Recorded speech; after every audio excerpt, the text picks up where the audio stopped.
6th meeting.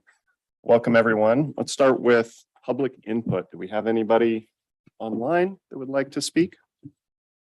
I am not seeing anyone. All right. Hearing none, we'll just move to the meeting minutes. Did anybody have any comments on the February 6th meeting minutes? No.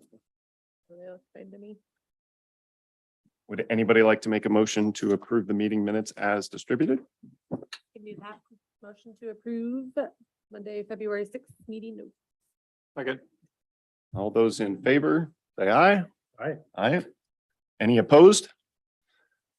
All right, meeting minutes approved. Let's move straight on. Is Colin going to be a little late, Ben, or what? I just saw him. Let me just. Sure. Do we want to jump ahead or what do you think? Give it a minute. I know Colin has a conflict too, so let's give maybe a minute. His office is right next. Sure. So. I can reach out, Ben, and see where he's at. Ali just ran over there to grab him. Perfect. Awesome. Good afternoon. No worries. You were early on the agenda, so But I'm late in the room. you're good. Sure. You're good. Can I project? What's the best way? Yeah, if you can join the Zoom meeting, Colin, or if you have slides, you can email them to me and I can share them too. Let me just try to do this on the fly real quick.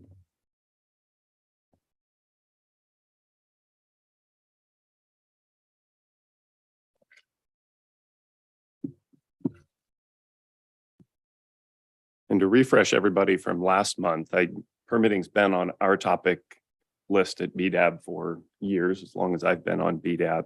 But with the renewed focus of city council on improving permitting times, I think, Colin, you've been working on a new plan, so we're kind of excited to hear the results of your efforts the last couple of months. Thank you for being here. If anyone needs a copy of that memo. See, some folks have it. Kevin, do you need one? I have it. And just while Colin's getting teed up as well, so we'll be discussing the. Am I echoing? That was me. Oh, okay. Oh, okay. Sorry. Good hearing. So we'll be discussing proposed fee increases for the permitting divisions in April. Pretty big discussion. I think really, and we'll talk about the future schedule for BDAB later, but that and then the business advocacy budgets can take up a lot of time. So really wanted to kind of, although they're linked, talk about what's going on operationally with permitting now to maybe take a little pressure off that conversation in April. So you really have time to dive into the permitting fees. And we'll discuss that with advocacy, going to get together with a small group of developers before that to get some development feedback. So we'll kind of have 3 weeks of discussions culminating in BDAB and then culminating in council's own discussion on the budget in May, I think, early May. Yeah, I did have an initial question of just who participated in some of the initial brainstorming. You have Got that? that? I do. Cool.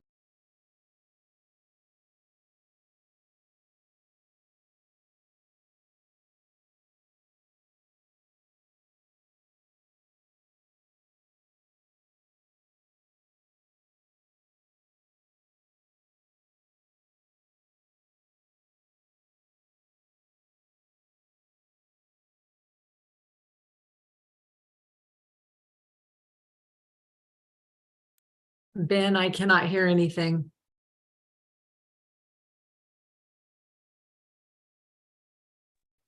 This is Karna. I can't hear anything either.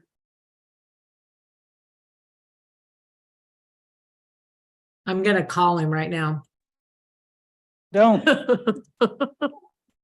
I'm back. Can you hear me? Yes, now we can. Sorry, Zoom crashed on us, but I think we're good. Good recovery, Ben. I think, Gina, is it still recording? It says. Yeah, we're still recording and it's still on live streaming. All right. Well, without further ado, I'll just jump in and maybe just give you some background before I go through these materials. So I've been in this position as a community and economic development director for a little less than a year. I was planning manager before that, so I've been with the city for over 15 years. So I know the ins and outs of the permitting stuff, mostly focused on planning for most of my career, but I've been doing this for about a year and stepping into it, as we said when I walked into the room, that permitting has been front and center for our council since before I was in this position. It's always been something that they've been interested in. The latest concerns or iterations come from sort of some slower turnaround times, primarily within engineering and building. Those two divisions, planning a little bit as well, but not so much. With particular focus on two things that happened over the course of the last few years. COVID was one thing. We sort of thought that nobody knew what was going to happen when we were going into COVID. We thought perhaps the permits would just sort of fall off because who knew what was going on to go into sort of quarantine, but it sort of went the other direction for us. And we experienced some staffing issues, primarily because we put the kibosh on any kind of hires. We eliminated all FTEs that weren't filled when COVID hit. Permits went through the roof, and we didn't have the staff to cover it. And it was very difficult for us to hire because there was a lot of people in the construction industry that were getting hired into other sectors. We were also trying to figure out how to work remotely, which all of us were kind of trying to do. We were fairly successful at that. And then the other thing that sort of played into that was what we launched a new permitting software that went into effect in December of 2019, which was just 3 months before COVID hit. And so we were trying to implement a new software, basically do beta testing while we were also trying to go remote and dealing with some staffing issues. So a little bit of a perfect storm. We came out of the COVID and into, let's fast forward to a year ago, where I came into this position, went that summer, started working with the council on turnaround times. I had a presentation in July of that month and basically gave a state of affairs where we were with permit turnaround time, spent quite a bit of time working with our internal office of performance management, OPM. They are folks who really understand our permitting software, which is called CityView, inside and out. And actually, CityView, it's had its kind of rough spots on the interface with not only with the development community who's turning in applications to trying to learn this new system, but also our review staff, who has quite a significant amount of permits that were already going through our existing system that we had to transfer over to this. Then they had to learn this new system, so it was a steep learning curve for both. I think we're fairly much through that. But one of the good things with CityView is that it has good and robust and data that has a lot of depth to it, and it could be mined out of the system, and especially now that we have about 3 years worth of data in there. And so the reporting aspects of it are good. And we've spent some time putting together dashboards that can help us with permitting, tracking, and what our turnaround times are. So we're working with that. I don't have permit tracking metrics to go over with this group now, but just recently just talked to Ben about this. This is really the first time I'm going to come to this group over the course of the next few months. I will be back in April. I want to talk more about turnaround times in April, the actual specifics of that, and also talk about fees, because we are going to be going into some fee increases. We're doing our biennial budget right now, and we've gotten some results of that. And so I want to come back in a month or so and talk about those two things, our existing permit turnaround times, and then fees moving forward, which need to go into effect in July. So today, what I'd like to talk about is sort of what's happened since visiting with our council in July, and then working with the development community after that, based upon some of the input and conversations that we have with council. One of the bigger, and what I'd like to go over sort of today within this agenda is to talk about some open houses that we recently had. So go over some of the strategies and initiatives that came out of that, and then just talk about moving ahead. So after speaking with council, it was one of the main topics that we identified. We went over some of the same things that I just went over with you, talking about COVID and talking about the new software and just the sort of increase in permit review or permit volumes that were somewhat unanticipated. We've also had some other things that have led to some complexities in what we're dealing with. There's new building types that we're seeing in Bend that we really hadn't seen much in the past. The classic one is this sort of podium building, raised redevelopment of was sort of the first one, this podium building with wood construction above. It is taking a long time to process those. There are oftentimes some means and methods that are being employed in that we haven't seen before. So it takes some interpretations from our building staff to go over that. So that led to some complexities. We kind of communicated this with the council, but one of the big things that we talked about was the fact that this is a partnership between the city trying to process permits and the developers who are trying to get that permit and build the project. You know, they can't submit their permits without us being here. But we can't review the permits without them submitting them, designing them, giving them to us. We can't review them and give comments without them taking those comments and making revisions to that. And then our staff process the revisions, gives them back to the developer to actually build the project that we can go out and do the inspections and issue occupancy. So it's a real back and forth. It's a partnership, and I want to embrace that and recognize that. And so in the spirit of that, we had 2 workshops in December where our focus was on kind of the 2 main permit types that seem to have rose to the top during the initial discussions. And that was our commercial permit review times and our engineering review times, primarily what's called a tier 3 engineering permit. And that's our more complicated engineering types of permits. And I'll talk about the distinction about those in just a moment, but whoops, go back to this slide. So what we did in December on 2 different dates, we actually hired a consultant, Consor. It's a local consulting group that they do engineering and planning and construction consulting, really all around the country, primarily. Consor is big enough; they're nationwide. They consumed or took over a couple local or regional consulting firms. So anyway, that's who we used, and we had 2 workshops. One was on December the 9th, and that focused on our commercial design partners. And then on the 14th of December, the next week, we did a similar workshop that focused on our civil engineering group. So the folks that develop our civil engineering plans and give them to our city. We staffed both of those. We had quite a number of folks that came from the private sector. And then we had the folks that they work with in the city in the same room. We were all in this room. Same thing with the engineering. We had different staff for engineering review than we had with the commercial, but we paired them up with the folks that they interface with when they go through their permitting and who they work with.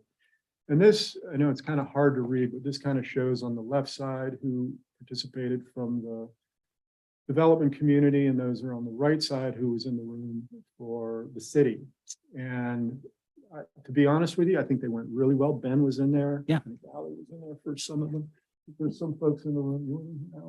There's some folks in the room who were participating in those, and I thought they went really well. We went through different.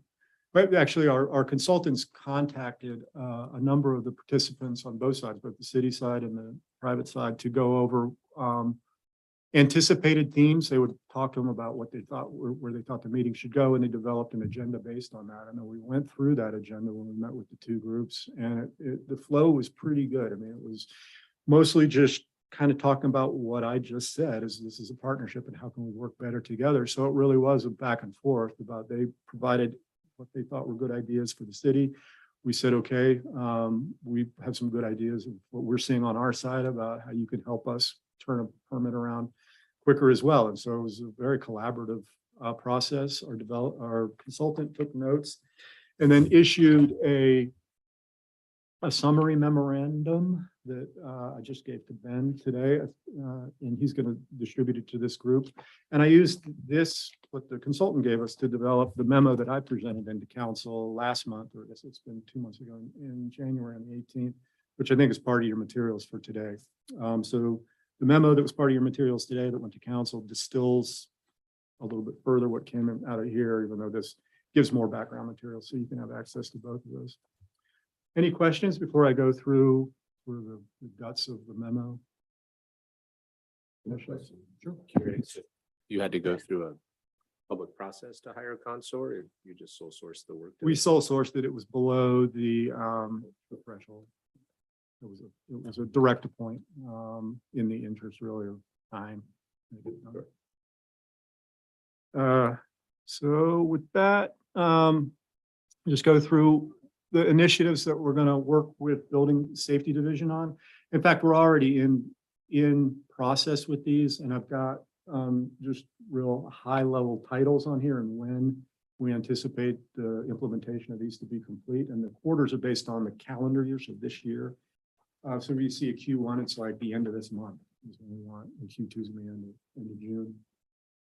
Is when we'd like to see these in place. We are currently actively working on these. There's most of them are doing kind of a soft launch, trying to get our internal staff trained up for providing this, and then working with members of the development community as these go on. It's not just like this day we're starting without any kind of lead into that. So we're kind of doing a soft launch with anticipation that it's all going to be sort of business as usual by the time that quarter is over. So we're hoping by April, like for example, the pre-screen will be in place. So I'll talk about really what these mean. So pre-screen process, this is similar to what's done in planning. So our three main permitting divisions are planning, building, and engineering. I'm mostly focusing on the building and engineering sides here. Planning has some mandated statewide timelines that they need to meet, or they're fairly significant legal trouble. So and it's been that way for 20 or 30 years. And so they've developed their processes around that and are generally pretty good at hitting those. I can go over those numbers when I come back in April to show about what their turnaround times look like. So I'm not going to talk about planning in here other than to say that they do what's called a completeness check meeting before they even move a project into where you measure it, like to hit go. So they need to make sure it's complete before they hit the go where you start measuring permitting. So, and building used to do that before we went into COVID and before we went into City View and before we lost a staff member who retired, and that was her main job was to go through every building permit and make sure it was complete before it got moved over to the plans examiners. And those are the folks who really just make sure that all the building code is met, but they hit if they're like, 3 or 4 days into the review and bang, they find something that was supposed to be with the project, it just kills the turnaround times, because then they have to stop their review, get on the phone with the applicant and say, hey, I need you to, produce these truss, engineering documents, and that may take a week or two before that gets back. So we want to make sure that everything's complete before we hit the go on putting it in front of the plans examiner. So they're reinstituting the pre-screen process. And this means that it is a training situation for their employees, and then also removing some of the employees off of doing some plans examination and putting them over into the pre-screen to make sure that those projects are complete. It's a little bit of a reorganization of the staff, but in the long run, it helps just to with efficiencies internally. So they're working on that right now. That will be up and running by the end of this month. So in April, that will be complete. The other thing, and actually all three of these sort of go together. You'll see in the engineering ones that there are some initiatives that are a little bit separate from each other, but these all sort of run together. So also within that pre-screen, we are going to start also requiring what's called a cover sheet, a commercial cover sheet. And this is a best practice that we've picked up from other jurisdictions. We actually have one of the managers who came from another jurisdiction who does this. And what this is a requirement for that commercial plan to have a sheet on the front that we, as the city, sort of dictate the format of, because what it is it says everything that we need in those commercial sheets. It's basically a checklist for that, whoever's putting those together, that says, in order for you to clear pre-screen, we need all of these things to be addressed. And some, in some instances, it may be, not applicable, but in any event, it makes the developer, the designer of that permit aware of what we're looking for, and as them think about it as they're compiling that before they submit it to us. They know what we're looking for. So the cover sheet's also going to be a component of that. We're staggering that one, so that's going to be a requirement at the end of the quarter two. So by the end of June.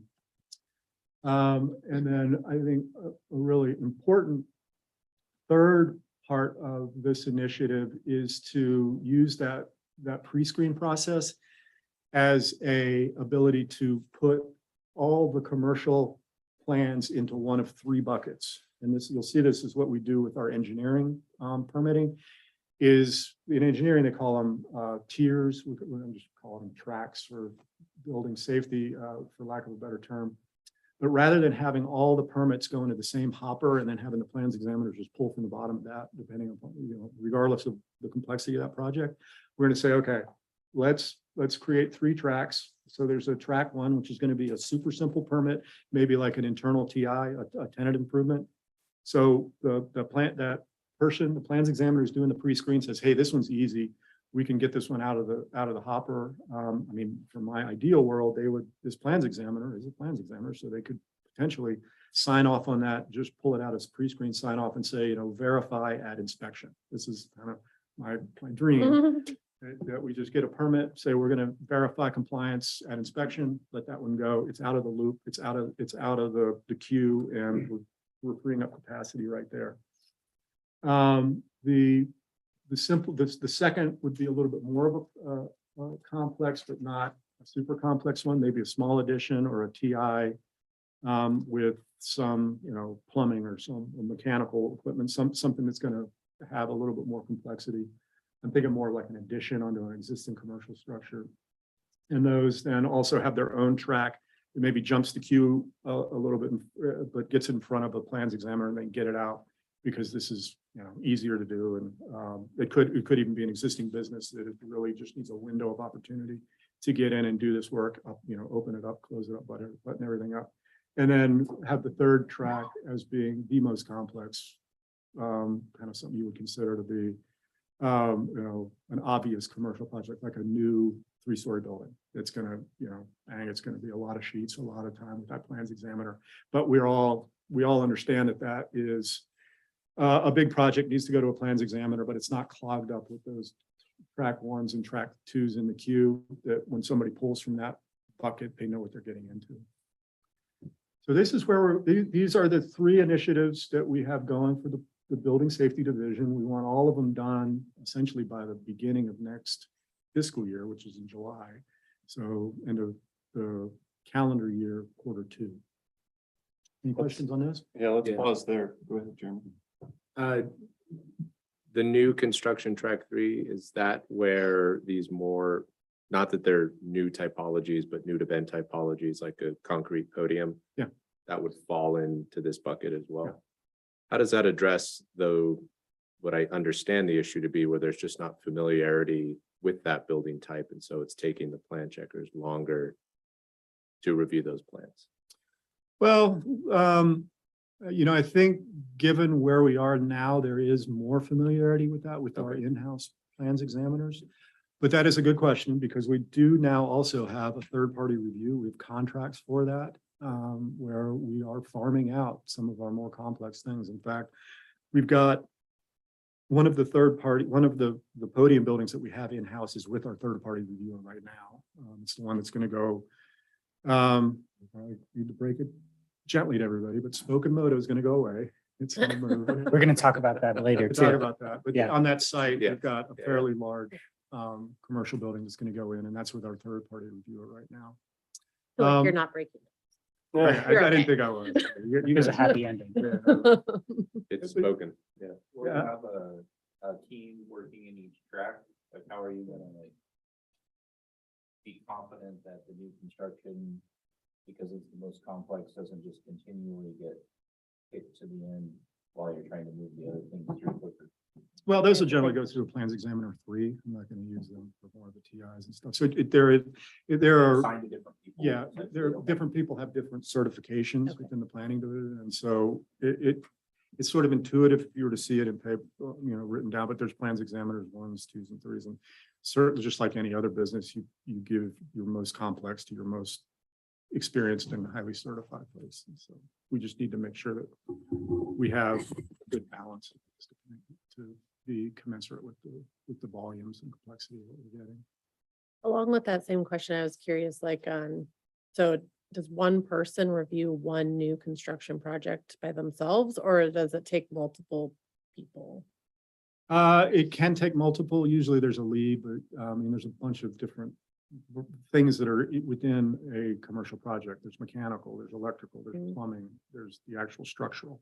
So to the extent that it's one reviewer who's kind of owns it, but can be multiple reviewers in there. And then in fact, even for some of the things like take structural, for example, if there's something that is out of the ordinary or something that we need help with, we also have an on-contract structural reviewer that we can send it to an engineering firm to have some structural stuff reviewed, because we may not have that expertise or the availability of expertise at that particular time. Mhm. I will say though, just for third-party review, what we've experienced is that they're just as busy as we are. So sometimes we send it to third party, their review, and they're like, okay, we'll put you in the line, but you know, they're not just sitting there idle at all times waiting for us to drop stuff on them. So it's a great resource. It's not the silver bullet to solve all our problems. Can you speak to that a little more? Is that third-party reviewer coming out of Oregon, out of the state? It is here in Oregon. All of them are in Oregon. You know, we do use the state building code, the state adopted building code, which is very similar to the national building codes, but we do have some local, you know, adopted versions of that. So it is, everybody in the state uses the same building codes. So we do use Oregon certified building plans examiners.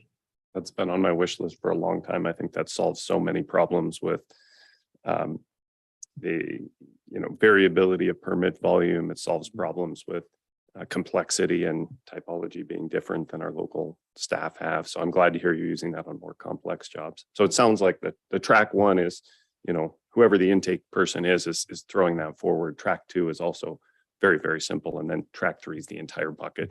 Yep. And then to Kevin's point, I think what you're doing is just saving the waiting time, not necessarily once it lands on a permit technician's desk on a track three, it's probably the same review time, but maybe that's a 40-day review time or something. And you're saving the 30-day wait time. It's before it gets to their desk. That's what we're trying to do. Could you speak to, one of the things we heard feedback from developers was staffing inconsistencies. If it lands on Susie's desk, it's awesome. That person gets it out super quick. If it lands on Bob's desk, it's a black hole. And I mean, anybody could complain about that, but did you, have you been able to use the data in City View or any other tools through the process improvement folks to help make that more consistent? No, we have not drilled down onto individual performance, like turnaround times. I mean, that's a little bit much, I think it's a softer kind of a science. I mean, while we've got 120 people in the department, but within those divisions, I do believe that we have fairly good oversight and management, that if there were a great discrepancy between review types, then we would know that. And that's Gotcha. something that we would work on. So that's something that we would really want to foster. It's something we would look at and try to balance out a little bit more. So you're saying you manage that the same now as how you managed it previously? No big changes? No big changes along those regards. But I do recognize that there are areas of interpretation where somebody may interpret something a little bit more conservatively than somebody else. And I would just encourage, if there are issues with that, just elevate that to a management level, because we are still a pretty small group when it comes to management, and trying to make sure that, if there's a permit that's like, we need to pull this thing back to the center and get it back on track. We still have that ability. It's just, we need to know about it. Just one more question, maybe related. Are there pathways available? I kind of sense that there are from this memo for developers to come in and have an initial meeting with the building department to get some feedback, particularly if they're proposing a new type of construction approach, like something like mass timber, let's say, that might require new means and methods and an adjustment to the current building codes. So those Yes. pathways are available and there's no barrier to those conversations happening.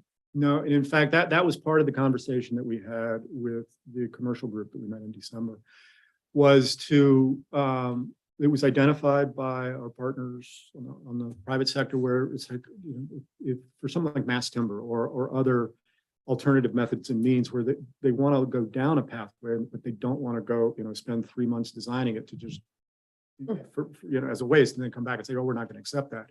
And so we are offering that. Would be with our managers, so either building official or assistant building official, to try to determine, say if there's a question about an occupancy or what's this area going to be? What's the occupancy going to be?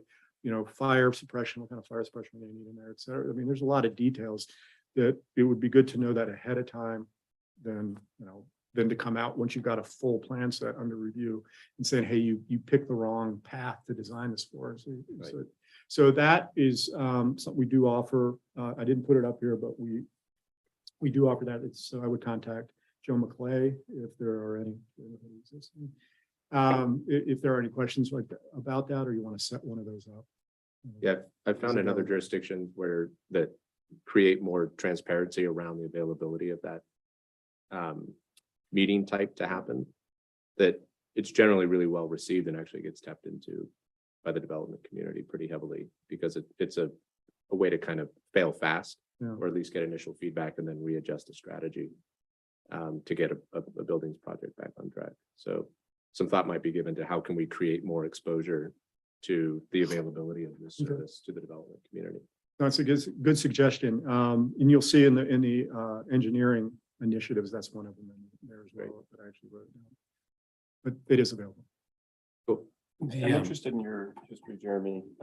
Was that a fee for service, or was that just let's have that meeting ahead of time because the future fees will cover the meeting? Yeah, it's in the building department's best interest to have not put another obstacle and like a fee in front of the development community to get that initial feedback. I think it's, yeah. Has that been how you've been rolling it out, or is that actually a fee up front? It's not, it's part of the fee. We're not charging a fee Yeah, for that. that makes sense. Engineering will be Yeah, charging good. a fee for theirs. I think it's like an hour meeting. But it's interesting you should bring that up, because we experienced that a number of years ago. It's been 5 or 6 years ago, where we started to actually charge for a pre-application meeting. And we got zero. Nobody applied for them, and they would just come in and submit their application. We were like, you should have done a pre-app. We would identify that. And so we learned to we now call them free apps. They just come in, we do pre-app, because we know in the end, we're spending less staff time, in sort of remedial actions of trying to get it back on track than if we had just met with them at the beginning and made sure that they were on the right track to begin with. So that's right along those lines. And then coupled with the cover sheet Yeah, with the checklist, right, will help streamline things. Yeah, it's great step towards some best practice. The track 1, track 2, and track 3. Are you developing best practice for how those fall into those buckets? Okay, I mean, there'll be essentially a checklist. And I apologize, I don't have anybody from building here who could really explain the nuances of that. But yeah, it's a little bit gray, and that as soon as you say if it's over 5,000 square feet, we're going to get a whole bunch of 499. And I think the 4,099 track 1 is probably, I would say low-hanging fruit for the most part. I mean, it should be very simple, non-structural set of drawings and, a couple of minor changes. We've been talking about that for a very long time, about just the TI track by itself, because it cleans up your plate faster as well, right? There's not all these little tiny projects hanging out in the plan file. So I think it's awesome that there'll be 3 stacks of whatever that looks like that people can pull from. A lot of pain in the community, I think, with regards to those simple projects that were caught up in that long queue. So Yeah, some of them are taking 6 months. I mean, it's just crazy, but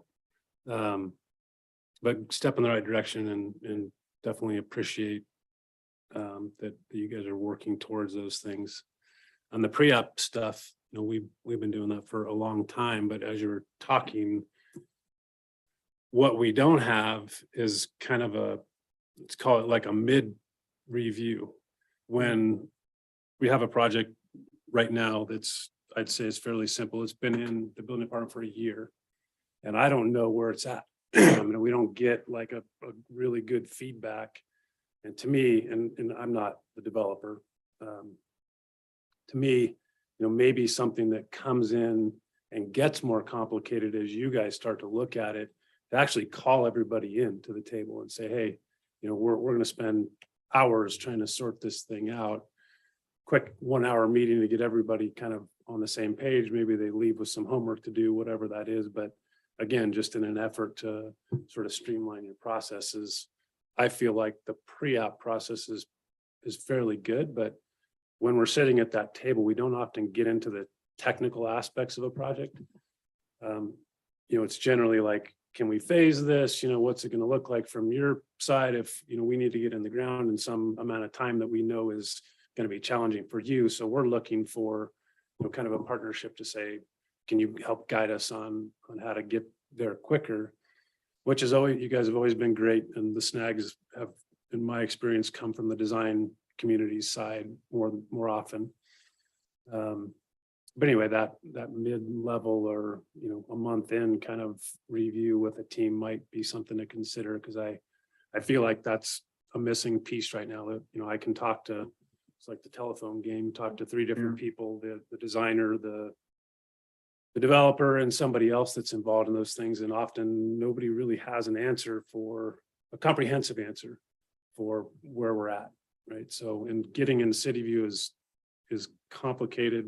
We can say that we can see that mechanical, plumbing, electrical signed off, but nothing else. But we still don't get comments on any of that stuff. Right. So it might be 6 months before we actually get those comments that we could have addressed, so that those were in our complete pile, ready to resubmit, and then we're just receiving whatever's left over. Right. So if those comments can get issued in more of a real time, that could be helpful too. Is that a change? Because at one point you could see it. Yeah, that's what City View, and that came up in our discussions, is sort of this metered out comments, like, as you said, if one particular reviewer is done, why can't we get those first? And just within the determination, it came out, we really can't do that, given the configuration of City View, to be able to sort of push out this little small set of comments and then another small set. And then there's also a ripple effect. Like, if mechanical changes, if somebody, there may be some structural changes in addition to that. And so, again, out of that discussion, that was not one of the initiatives we were moving forward with.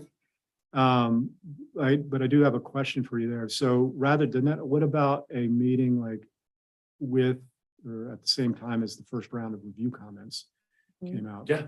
So Absolutely, rather than just giving you a written letter, say, okay, Yeah, I think That that's used great. to- That also used to happen. There was a few talking about like different reviewers doing different approaches, but rather than, and I think they're long retired, but they used to call and be like, these are my comments, do you have, and then we'd have like a conversation and we might address like half of them. Yeah. And I'd be like, okay, I'll add like this one, because I was like, well, I don't quite understand, but I can add this note.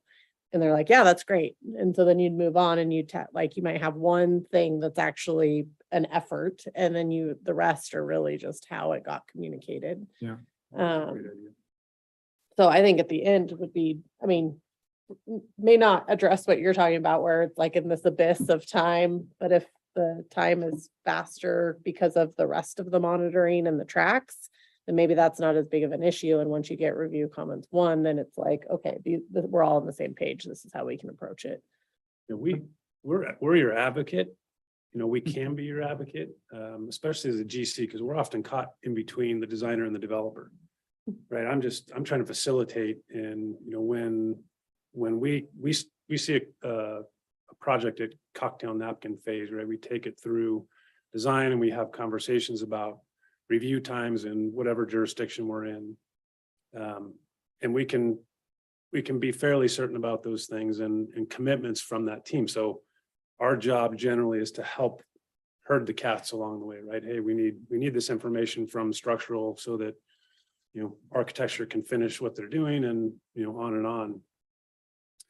But when we get left out of that loop, we can't hurt anything, right? We're just kind of in the dark. So we want to help and help you guys get stuff processed faster as well. And I think we can, if there's a little bit more transparency. And I think the idea about having that first review, actual sit down communication meeting is great, because I think a lot of stuff gets lost in that translation about, well, I don't know what this is. Now I got to try to get back a hold of somebody that takes another 3 days. And It's just a kind of a snowball effect, so. And is some of that the one point of contact? Because you guys, like, you used to also be able to add like multiple people. The owner could be on the distribution, the contractor, you know, one or two design people. And now I think it's just one. Your city view submitter. And yeah. so, and even that is confusing. I feel like I get three emails of the same thing, and then I have to open them because they're like pre-screen, passed, failed, whatever. But then I get it 4 times, and the title doesn't, it just says the permit number. It doesn't say an address or anything. So I'm like, okay, I've got 10 projects in here and I have no idea what the number is. I mean, the number is the number, but you can't differentiate like, oh, this one's really important and urgent, this one's not. But having multiple people, sorry, I digress, but having multiple people on it so that each person could tackle the thing that they were trying to might be helpful. I don't know. Yeah, I think that one's kind of set. I don't know if we Okay. can change that. We do have one slide that I think is going to help with some of the city view issues. But that's not one of them. And then I did have a question on the cover sheet. I understand it as being like one piece, it's an editable PDF, looks like a drawing set, but it doesn't go into your drawing set. It's more like an application. And some of it's, you know, some of the goal is to get that information because it's critical to you guys, but then it's also within the set in various locations. So I was just, is there some more background to that as far as details of how to, you know, for us on the design side, we're gonna do it a few times and see what it does. And then it's like, do we change our standard for all of our drawings and remove that stuff because it's already on the cover sheet? But then what about the rest of the state that Yeah, then do we have a secondary spot that we put those things back in just so that we're not duplicating the effort? Or do we approach it like a permit application where it's just duplicated information on a sheet? And it used to be on an 8.5 by 11, but now it's on a drawing sheet. Yeah.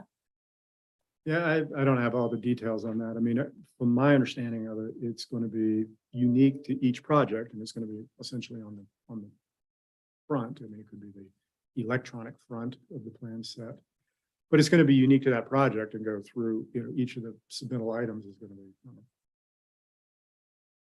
like I said, unique to that project. But it's Yeah, just the gonna be answer that you local. fill in is unique because it's like, well, what's the address? Well, that's different Yeah. on every project, but I Church also type have a cover sheet that occupancy, says yeah. the address type of thing.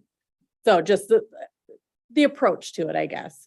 Do we change our standards or are we having considering an application, I guess? I don't know the answer to that, but as we start to come closer to the actual requirement to have that, we're going to have a public outreach. Part of that run by our planning, I'm sorry, our building folks. Jay Denny, have you worked with Jay? He's assistant building official. It's kind of his project to implement. And I can bring him in and talk.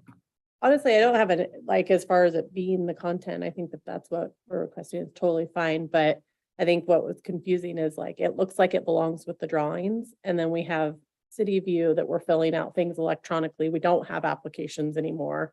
Mhm. And then we've got 8.5 Oh, by I see what 11 you're type asking, things yeah. that are, you know, checklists and SDC fee information. So now you've got like formatting of 3 or 4 different things that are all trying to communicate to the city. And so it's like, can they, I don't know, look the same or be in the same format or like all online or none online? I don't know. That's a good point. I mean, I just assumed it was going to be the first thing he said. It's going to be it's part of the plan set, not just a checkbox that would be with city view. Yeah, it came out last week, and we asked if it should Mhm. be something that we change our cover sheet should look like that, and they said, no, it's an editable PDF. You fill it out and Okay. upload it. And so then it was like, okay, well, that feels like an application, but then we have things that are online, things that are forms. How do you make sure you get all of them as things change? But yeah. Okay, I'm going to jump into engineering. Interest of time. Yeah, I know you gotta run somewhat soon, right, Colin? And Jared too has to, Jared- gotta get Jared in there, but, How are you? So for private development engineering, there's going to be, you'll see some themes here. they're going to institute a pre-screen process. They had never had pre-screen in the past. And so they're going to have their completeness check. Similar thing, this is under a sort of a soft launch. We're already looking at this. We have one of our staffers who's going through essentially doing a completeness check on these. This will become more and more formalized as we move forward. We're hoping to have it established by the end of this month as being much more of a formal process. Another thing along the lines of that it's going to help with our pre-screen is that we're also going to be requiring a 90% design for our plans. This has essentially been a recommendation in the past. We're going to make this into a requirement. And this is really one of those items that we talked with our development community about. This is a different group that we had as our PEs who developed these plan sets regardless. So it's a different group than our commercial building permit designers. But this was what was agreed to by this group. It's like, look, they were committing to saying, okay, we'll submit 90% design plans if you can turn them around quicker. And said, okay, we can do that because this is going to help us with better plans. It's just more of a commitment to have those plans developed. And so we are going to start requiring that. It is, again, a soft launch right now. We're working with our frequent flyers on this. It's going along pretty well so far. Going to be a requirement by the end of this month. Again, no penalties, but it's just going to be kind of a requirement moving forward. Trying to probably by the end of the second quarter, it'll be a little bit more of a hard requirement than it is now. And then what you didn't see in building, but is a little bit different with our engineering, is they're going to make some commitments for some turnaround times, particularly for re-reviews. So when we do permits for building and planning, there's the first round of reviews, and those go back, and we issue correction letters, and then it's back in the applicant's hands for turning those around and making the corrections. Sometimes, depending upon the complexity, those come back pretty quickly. Others can take quite a bit of time for the developer to submit them back to us, but then they're back in the city's court for that second round of review. So for engineering, they're going to commit to a 2-week turnaround time on re-reviews. So first round, second round, third round. We're saying 2 weeks now. We're hoping it's not going to go to 3, but we're saying 2 weeks. And this is something that we're instituting right now. We're going to try to get, so those don't go to the back of the line. They're going back to the front of the line. They go back to the examiner or the reviewer who issued the first correction. They go back to them, move to the front of the line. They have to turn them around in 2 weeks. So that puts them back into the developer's hands. Hopefully it's going to be a permit issuance, but if there's another round of review, it goes back, and then, but it's in, real time. It's just like cycling right at the very front of the list. And so we're hoping that's going to get that permit into the developer's hands a lot quicker because they've already been through at least one round of review. Similarly, there's sewer and water analyses and the TFRs, the Transportation Facility Report analysis. So those are three studies that our engineering folks look at really before a permit can get accepted as complete for planning. So it's right at the very beginning of trying to get a project done.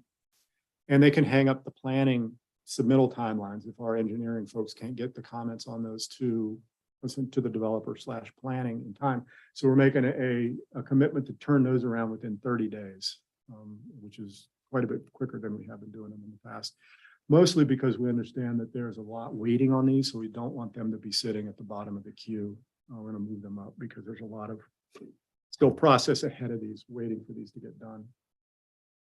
And then along the lines of what we were talking about before with meeting with the developer before they submit, and then after they get their first round of reviews, is the pre and post submittal meetings.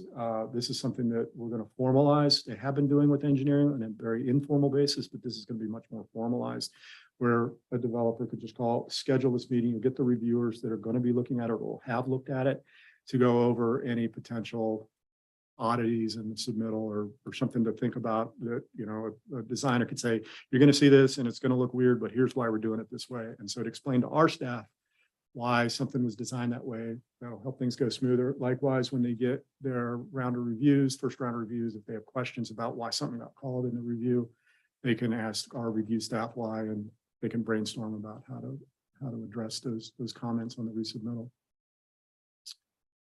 Any questions here? A lot of recurring themes between planning I mean, Quick it's like point of building and engineering. clarification, at the planning level of, so I understand Ben's kind of vernacular here. An approved planning project is akin to an entitlement.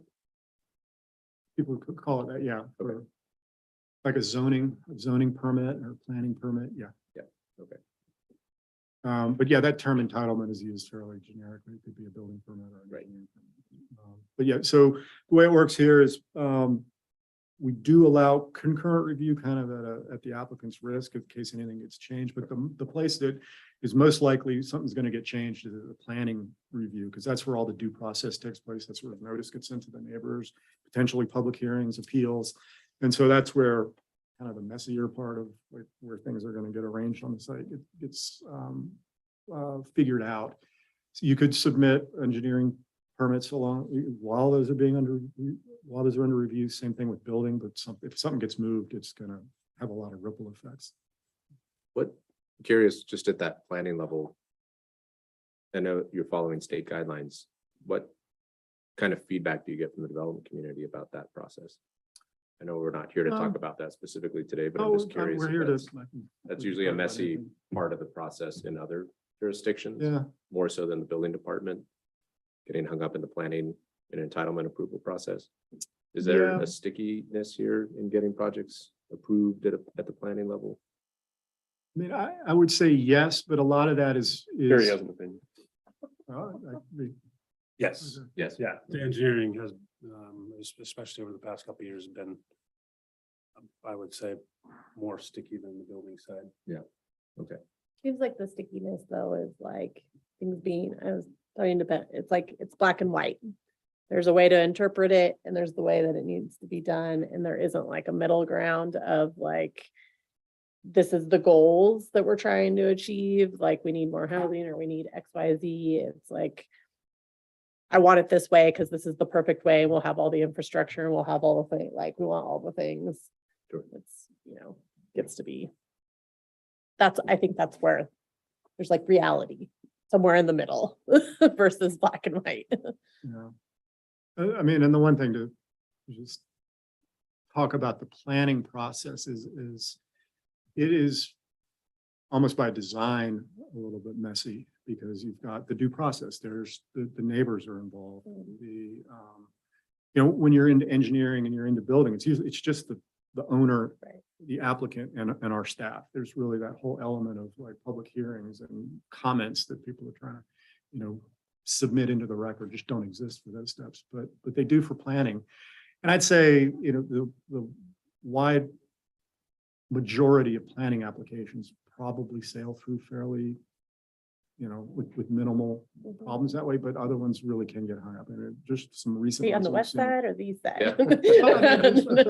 I was just thinking of two examples, one's on the west side, one's on the east side, and there's ones that we've seen just in the past month. Yeah. And that's like the gas station at Broster House in Murphy, that's one that ran, slam, head on into goal one in planning in Oregon, where it's, it got sent to a hearing. It was a conditional use permit, which was, so we could have Right. another meeting on conditional use permits. But just the complexities of that led to it being sent to a hearings officer who approved it because they're very methodical and they go through the law and say, okay, this is approvable with these conditions and issued that decision. But now we just learned last week that's been appealed to the Land Use Board of Appeals. So it's probably going to be another 3 months at the minimum before we even get a decision out of there. So it's time consuming just to get through that planning stuff. And they don't even have their building permits and their engineering permits in yet. So, And I think that, you hit it right on. It's not really at the city's control, right? No. It's general public that can hold up a planning process versus the city. yeah. So as soon as somebody isn't happy about it, and they've got enough money to fight it, then that's the way it goes. So Yeah, we've got. make friends everywhere you go and it'll be a little bit easier. It really is.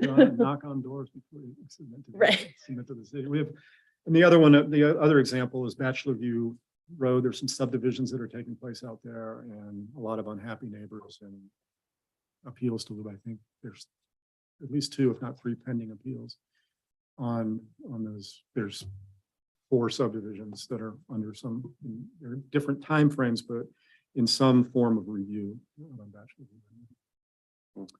And then on my last slide, I know I'm over time, is just some city view input that we took at those meetings that we're working on.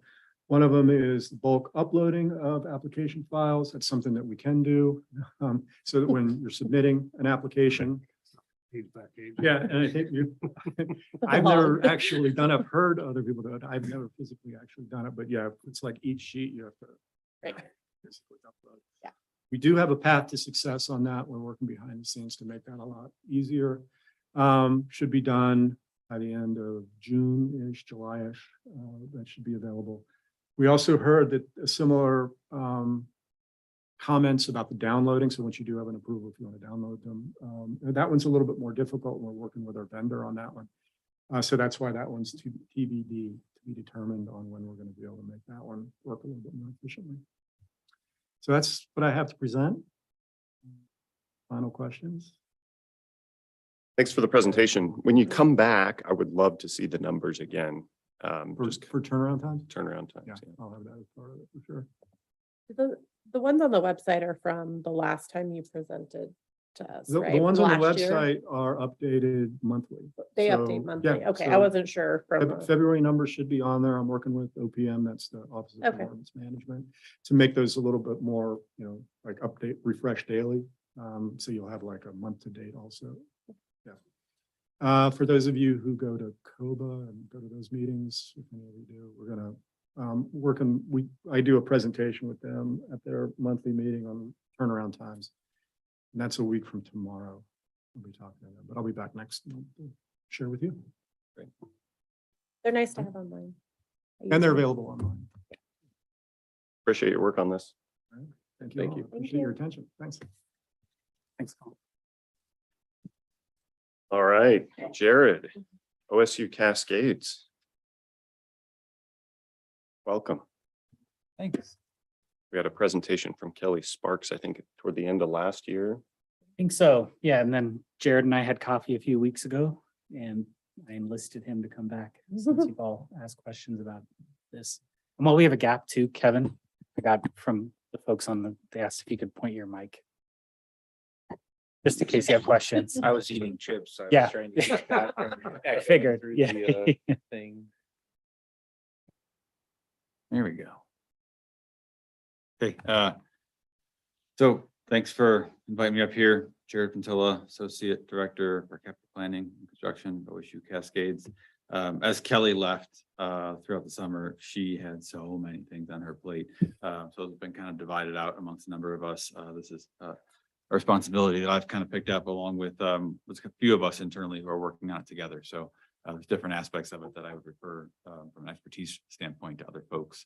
But really just wanted to kind of go through a relatively brief comparison to the past hour version of like what we're working on doing, and it definitely can come back and clarify and support anything necessary to try and help folks understand what we're doing. So OSU Cascades is committed to growing innovators. I think this is a really key aspect of growing the Central Oregon kind of marketplace, really looking at how we support folks who are growing up here today in high school, going to college, and then staying here, having an opportunity to stay in the region and support the region, see their family every day, right? This is what we see too much of as folks grow up here, go to high school here, and then they leave to go get a degree, and then they stay gone, right? And so there's a number of pieces of what we're doing on campus that really support this.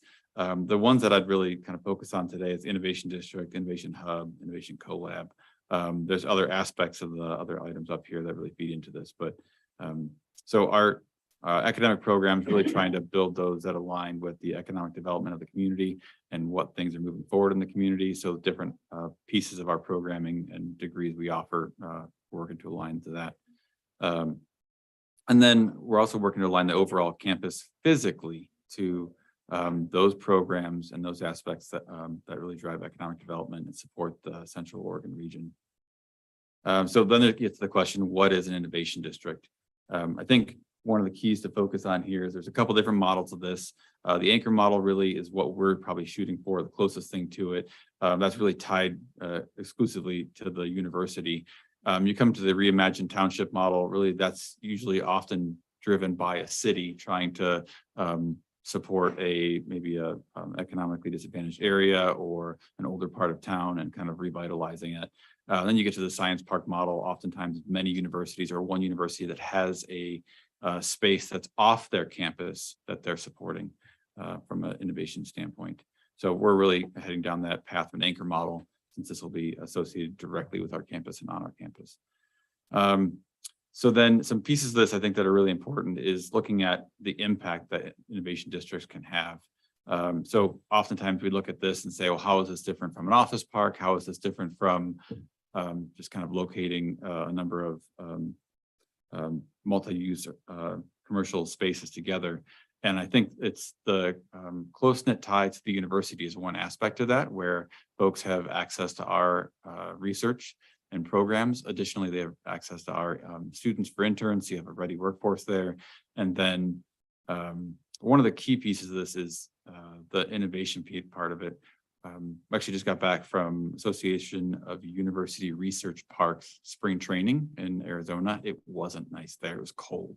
So that's number one. So the really one of the couple of the key lessons from that, OSU had 8 people, including one of our consultants there, just kind of understanding how innovation districts work. What are the key elements that make these things work? And one of those key elements is that innovation hub that we're working on. This is part of our innovation collab over at the GRC off of Colorado and Columbia, I think it is. And so that's like an incubator that really starts off small businesses and supports them with everything they could possibly need to grow their business through different phases of business growth. And so this is where this kind of statistic in there that innovation districts produce about 2.5 jobs for every job that's sitting in that space. This is where this becomes an economic driver for the region.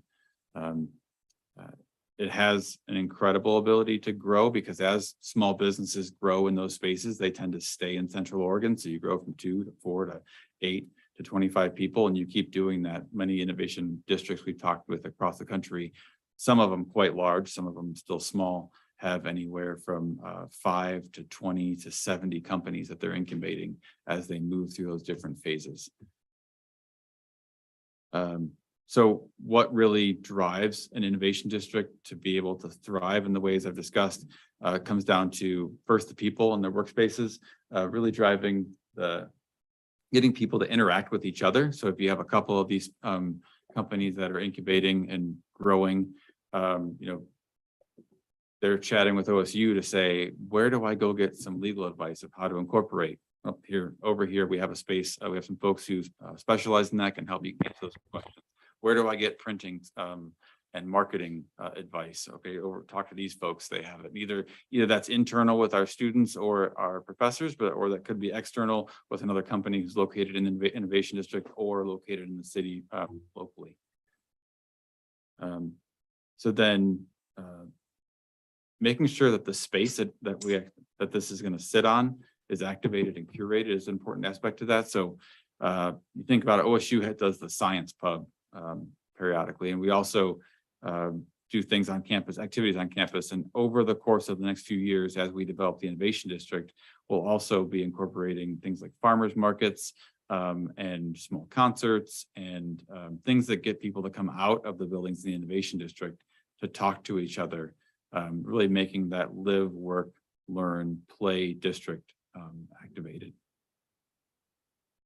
Kind of speed through this. So I just kind of listed out a number of different science and tech parks and types of innovation districts on this. This is actually probably a quarter of the full list. I mean, there's a lot of these across the country and a lot of lessons from them of what worked for them and what didn't work for them well.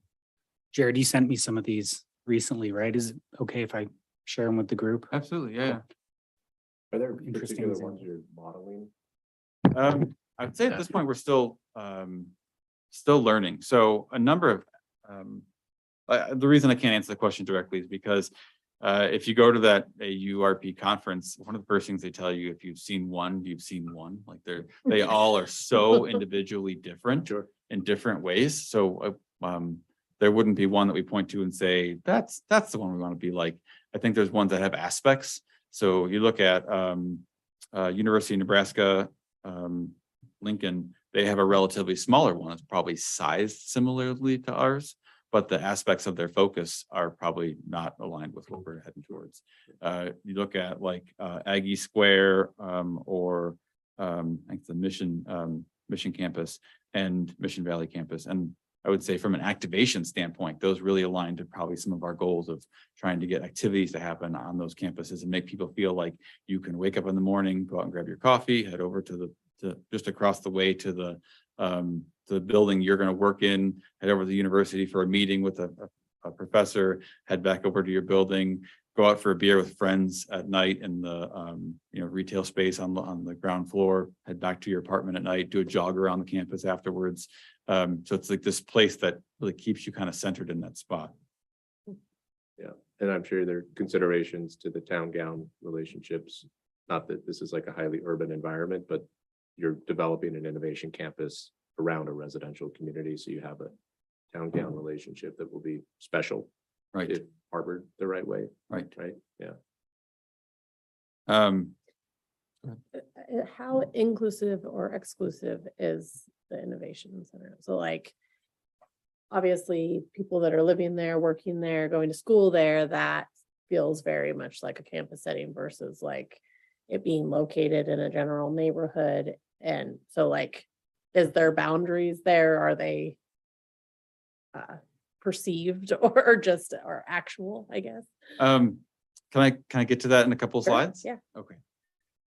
So just kind of looking at the overall master plan. So we've worked through this. I want to highlight there's a couple different districts. So we use the term district in different ways in this discussion. One, if you look at our master plan as submitted, there's like 3 different districts to the master plan. One is the innovation district. 2 is the campus core with academics. And 3 is the recreation district, which is off to the northwest. And so I don't want to get those confused, even though the language kind of overlaps a little bit. So that innovation district you can see here to the right. So there's the current phase shown as phase 1, and there's the future phases shown in the blue as later phases there. So the initial work we're going to do will be to remediate the land for phase 1. So we're ready for vertical buildings. I'll talk about that a little more in a minute. So then what types of spaces are here? So building 1 is listed really as middle market to workforce housing, somewhere in that space, 45,000 square feet. We're looking at perhaps increasing that to like approximately 100,000 square feet. You can see a couple of different Class A office with ground floor retail type of buildings. I'd say those are that's a good representation of those. And as we move forward in the next steps, we'll clarify how those spaces work out. And then there's the 40,000 square foot conference and or performing arts space. So Brianna, to your question, I think those retail spaces that are on the ground floor, the middle market housing, and the conference and performing arts space, those are key aspects, I think, that really invite the neighborhoods in and say, this isn't just for the folks who live on this campus or come to school on this campus, but it's a feature for the community to come enjoy. That park, that bowstring park that you kind of see zigzagging back and forth in the middle here, that's intended to be open park for the community that folks can come into and walk along or jog along. Again, having small concerts or a farmer's market or something like that on weekends and weekdays, might have small discussions there. So really trying to invite the community in to see this campus as a community asset. And I think when Kelly was here, she was talking about it being like partnerships with developers as well. Like OSU isn't like fronting the cost on all of this development. Is that still sort of true or in flux? I would say that there's definitely, so we're approaching in my timeline at the end, you'll see there, we're going through a financial and technical feasibility study right now. So we'll make a selection for our supplier on that in the next week or 2 or next couple of weeks. And then, so that study will go on over the course of the next 9 months to a year. As we look at that study, it will look into the different options available to OSU and weigh those with relative advantages to each other, such that we can make an informed decision about the best path forward. So I think in previous discussions, we've absolutely talked a significant amount about public-private partnerships. I've presented at the National Public-Private Partnership Conference, as did Kelly. Really, I'd say learning a lot about that method of delivery. It has a lot of advantages to it that align to our goals, but I couldn't sit here and say that's the definite outcome. Curious, was that the P3 conference that's down in San Diego, the higher education focused one? So the higher education focus one that I presented at was in Washington, DC. Okay. And then there's a national one that's in Houston or Dallas every year that I presented at last year and this time last year. Yeah, okay, cool. I want to chat with you afterwards. Yeah. A lot of fun. So then, yeah, imagining those spaces, I think, is a really cool thought process. You may have seen this slide before, but I think it's really one of the best representative slides I've seen for just helping folks get their head wrapped around it. What does some of the activation look like of these spaces? What is the, from a conference space, as folks locate on campus or even regionally, if you're a small startup with 2 or 3 people, being able to be on campus and have those incubator support to say, hey, you're on our campus, so you get to use these conference rooms if you have a large board meeting, or these small conference rooms if you have a need for them, or if you want to bring folks onto campus to help pitch your ideas, regionally or nationally. Here's a space you can utilize, right? Along with different spaces where folks can interact and see each other and learn about each other's work. One of the things that we hear nationally in folks who've done spaces like this is that interaction between companies has actually become a critical part of their success, such that one company learns from another and says, oh, that's a cool idea. We're going to take that on and start doing something similar to that in ours. It's not going to affect the work you're doing, but we can improve what we're doing based on that. So then this is kind of what I was talking about before, looking at the workforce housing and middle market housing, as well as the conference and performing arts spaces I was discussing before. So the types of industries that we've talked about targeting, again, that technical feasibility study, some internal work we're doing right now with a work group. We're looking at these different elements of what perhaps where's the nexus between what OSU does on the main campus, what we do here on this campus, and what is growing and supported regionally, to see where there's the best overlap that we should focus on. I think one of our lessons from the conference we just got back from was folks are most successful with these innovation districts if they try to focus on 2 or 3 key aspects or key industries. And so, we're kind of looking at what industries would we focus on. I think one of the other lessons we got from that was probably some of the most successful innovation districts have a really close partnership between their city economic development folks and the innovation district itself, aligning their overall interest and goals and regional goals, even to the county level, and then the support from those cities as the two really head down the same path of programming and efforts. Try to row in the same direction. Perfect. And so then those amenities that are often in these districts, I'd say almost a T, we heard universally that high-speed networks are really key in these spaces and what people are seeking. As we've reached out, so approximately a year ago, we did a market sounding, got a lot of feedback from industry from that are within the city already, regionally located or more largely located and interested in coming here. And one of the first things we heard was we want to be in a location that has a high-speed network, and the Bend area network doesn't really fit that. It's a struggle to get a high-speed connection, a true high-speed connection here. So being on the OSU campus with our connection speed is like the first thing they say every time. The next thing that we hear often is, not necessarily that OSU will provide security, but that the idea that we're on, that they're on the college campus, that we have security around, that somebody's walking to their car late at night feels quite comfortable. It's not they're not located in an area that they feel nervous about. So that's one aspect that we hear about. That park-like setting and the live, work, learn environment are key aspects. The sustainable building design is one that private development firms are more and more leaning towards. And to the point where, like, I think we always viewed it as, maybe we were asking for something that was higher than what private development was typically doing. My feedback from the P3 conference was, no, we actually are going to move over and start doing more buildings like what you're doing, mass timber, net zero, and a number of other aspects. And so the folks that they're leasing to want those type of amenities. And then Central Oregon Lifestyle, obviously close collaboration with and support from OSU, either from an incubator standpoint, interns being able to work for them. Also being on our net zero energy campus is one aspect that folks have talked about. And then that activation aspect, the farmers market and other events happening.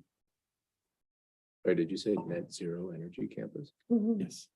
That's a goal or that's a? It is a goal. So OSU Cascades has a triple net zero goal: net zero water, net zero energy, and net zero waste.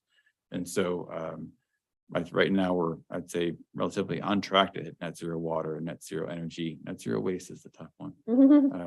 But yeah, the first two with our energy study and water study completed, I think we're on good footing to hit those outcomes in the next 5-10 years.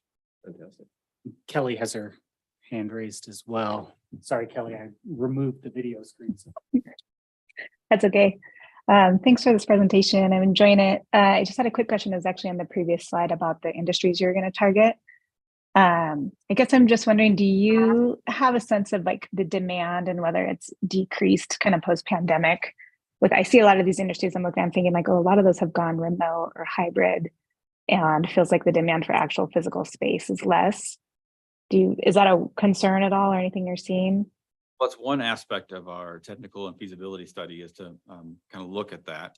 I think as we've seen, real estate is not homogeneous, and look at certain areas, like you certainly look at San Francisco or New York or some other very large metropolises, they've highlighted that their overall commercial space, office space, they have a surplus.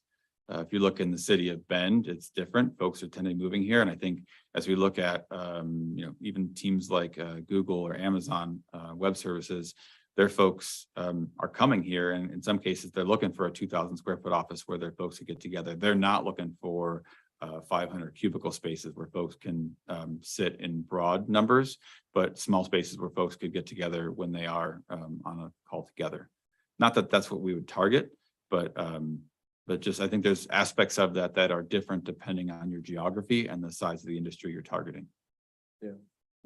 And also there's a collaboration component to this where different industries want to cross collaborate with one another and have access to that type of space, right? Where that type of collaboration can happen. Yeah. Great question. I think especially given what we're seeing across the country. Keep going. So we're talking about that. So then timeline, you'll see the financial and technical feasibility analysis will be starting in the next month or so. We'll be remediating the site over the next 18 months to 2 years, because that's no small task in itself. And then we'll finish that in the beginning of 2025, working to have developer contract started in 2025, starting design and perhaps beginning construction by early 2027. I think that one of the key takeaways from this slide is this is not a fast process. I think presenting realistic timelines on this are important, especially when you consider if we head down the path, Brand, that you brought up, the public-private partnership, there's a lot to do to get that done. That does not happen quickly. And it is years to get to that. Clackamas County Courthouse is a great instance of that. Just want folks to be aware that it's not like they're going to blink and see this done. That's my last slide. Nice. So Jared, is the remediation already funded? The remediation is funded. We got $10 million from the state of Oregon and $24 million internally to go do that. We also are looking at a few grants from EPA and the state to see if we can support that as well. And then we have a board of trustees update meeting coming in the summer. So that'll be one of our final approvals to get going. Right. You said Dowell's doing that? It is not decided yet. Oh, okay. That's a design build team. Oh. And so that solicitation is on the street now. And I think when Kelly presented to this group, there was a discussion around BDAP could interact around the master plan amendment that I think has to come in at some point, right? Could weigh in as supportive or against it when council considers that.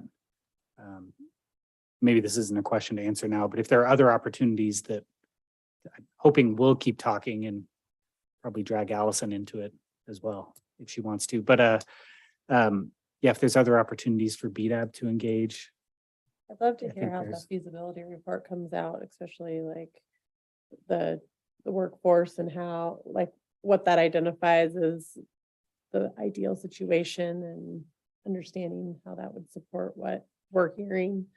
Mhm. Are there any barriers with the convention space? I recall vaguely when we were doing our TRT discussions, there was some deal struck with the River House that wasn't an option to build publicly financed convention space in Bend. And that was the driver for the city code around how you spend room tax, TRT, to just go to marketing, going back Okay. to the late 90s. And that code was changed in 2021. And Kurt Alexander will be on a little later to talk about Okay. how we're using that for facilities. So I think that gave the River House the kind of certainty really over 20 years that, hey, they could foot the bill and not have to worry about the city of Bend's convention center. Okay, so it's competing against something them. specific to the city, not to publicly funded. That's right. And I want to be clear, I think there's still a pretty considerable gap, especially on the Performing Arts and Conference Center as to what exactly that is and what services it provides, both for the community and for these folks who would be in the Innovation District. You know, for performing arts centers, they don't typically pencil and we're not looking to bring on a facility that would then cost us money over time. But I think there's a lot of opportunities of things happening around this region and inside of OSU and with the Innovation District that might culminate in some good partnerships that could help that move forward and define what it might look like. Right? Cool. Let us know how we can help. You mentioned the best practice would be collaborating with EDCO.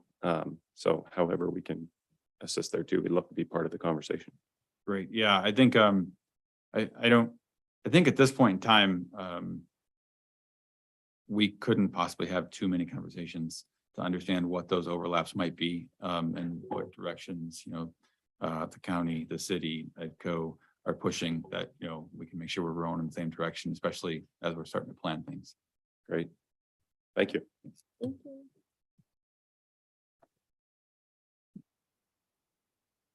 Allison, welcome. Hey, how's it going? Excellent. Core area business plan. Yeah, I have fund money that can be used flexibly, so I'm here with good news. Let me just share my screen really quick. And just as a time check, I didn't budget for an hour on the permitting conversation, of course, but You should have known. I should have known. We also have Kurt here, and I think you'd like to get an update from him. I don't have a brief PowerPoint on the strategic plan, but I think the short of it is it's in council goals, kind of have a draft timeline, want to get a group together. So we have a kind of an identified group. I'll send out an email after this and we'll try to schedule something for the mid-March and just have that kind of rolling for folks that want to participate. Gary and Jeremy, you missed that. So I'm just trying to hedge here, knowing that this is coming to council in April, Allison's topic, and Kurt carved some time out for the catalyst. If you want to kind of set the strategic plan aside if we run out of time. We can definitely set it aside. Do you have a kickoff kind of date tentative? That was what I was hoping to talk Oh, about today as okay. well, but we Alright. can do it via email. So if he Um, just gets an email and some doodle poll stuff, please take that. Kurt just raised his hand too. I'll be pretty brief, so it's not too much of a worry, although there could be a back and forth, so thank you. I think with 30 minutes, just knowing this topic and then the catalyst, we might be bumping up against it. So we'll save that if Yeah. there's All right. I'm going to try to kind of breeze through this. So for those of you who I haven't met, welcome to BDAB. My name's Allison Platt. I'm the only other staff in the Economic Development Division with Ben. So I'm solely focused right now on the core area. So for those of you who aren't familiar with the core area, we adopted an urban renewal district back in 2020 for the area shown in a red boundary on this map. It's about 637 acres in size. And includes 4 of our opportunity areas that we identified were appropriate for the city to grow up back in 2018. And then right now, it has approximately 800 job sites within the district and approximately 320 households. So just kind of give you a sense of the district that we're talking about. Urban renewal areas generate revenue over time from tax increment financing. And so we're trying to utilize that tax increment financing that we're generating and identify sort of a strategic plan to how to use those investments over the next 30 years. And I'll kind of go to this slide really quick first. So I don't know if you can hide that really quick, but in December, the Bend Urban Renewal Agency, which is the same membership as City Council, adopted a capital improvement program for core area funds. And so we've identified about $8.5 million of funding to go towards 3 transportation infrastructure improvements in this area over the next 5 years. One of that being the Hawthorne Overcrossing, $3 million towards the Franklin Crossing and corridor improvements, and then another $2.5 million that would be invested into 2nd Street between Greenwood and Franklin. So essentially the boundaries of downtown, but on the east side of the Parkway and Railroad, as sort of the priority areas to invest some of those infrastructure funds to try to catalyze redevelopment. We have kind of 3 projects that are already along those frontages. So I'm hoping to kind of see those projects continue to move forward. And then with the remaining funds, our core area advisory board has recommended to utilize those to kickstart some business assistance programs. So we've been kind of working with the advisory board. BDAB also sat in on some subcommittee meetings to kind of look at what would those programs actually look like. And we're starting to actually kind of put those programs into an actual policy that we're scheduled to bring forward for council or for consideration April 6th. So I'll kind of go over those 2 programs, what those will include, but just to kind of give you a sense of these programs are going to have some financial capacity limitations. So we'd love these programs to grow over time. But this is kind of how we expect we could finance these over the next 5 years. So the business assistance program would be sort of an annual call for projects with about 100,000 available annually. And then the development assistance program, we would run in, again, annual funding cycles. We're trying to front load those funds as early as possible so we can kind of do an initial call for projects and offer grants to developments that are doing housing or mixed use development. Quick question on this slide, the top 3 projects, could you give us a sense of total project cost relative to the the core city's budget area there? contribution? Yeah. So Hawthorne Overcrossing, we estimate the total project cost for that to be around $28 million. We have about half of that secured through the GEO bond core area funding. And then Franklin Crossing and corridor improvements, we have fully funded that. It's about just over $11 million project total with contributions from the GEO bond and then a state grant that we received, as well as some stormwater funds, since that's a priority stormwater flooding corridor to address. Yeah, the flooding corridor. And then 2nd Street is fully funded with core area. So that is the full project cost. And a canal. Yeah. Thank you. Yeah. That's helpful. And I do have more information than that I can send over, but kind of just trying to focus on the core area part. So the 2 programs that we're looking at kind of creating with the core area is this development assistance program. And we are going to write this program where the max grant would be up to $750,000. But you'll notice from the previous slide that the funding capacity doesn't match that. But we wanted to write this program so it could grow over time. And then same thing, this should actually say business support. We've renamed this program 3 times. So business support program would be grants up to $50,000 as a max grant amount. But again, you'll notice that the total amount of funding that we have available for the first 5 years is $100K to support any business that applies. So we're writing the max grant amount to be a little bit more flexible than the actual funding capacity. So for the development assistance program, these would really be scaled matching grants or loans that offset the development costs for housing and mixed use projects. So there'd need to be a residential component to the project in order to qualify. You'd need to be located within the core TIF area, be either constructing or renovating residential units, comply with City of Bend standards, but the eligible uses of funds are pretty broad and flexible. So you could use this for the grant for land acquisition, environmental review, pre-development assistance, frontage improvements, including utilities, offsite infrastructure improvements, building rehabilitation, vertical development costs, upgrades to major public infrastructure, and permanent SDC fees. So you as the developer could kind of choose how would you want to use this grant. We are looking at some scoring for how we'll review these projects. So again, we'd like to eventually get this program to be more of like rolling applications, but since in the initial years we're constrained by funding, we want to be able to evaluate projects side by side. So we're really looking at kind of 4 different project scoring criteria to evaluate these projects. The first one would be, what is the catalytic potential of this project? How will it help spur other redevelopment efforts, generate tax increment revenues that can be reinvested into the district?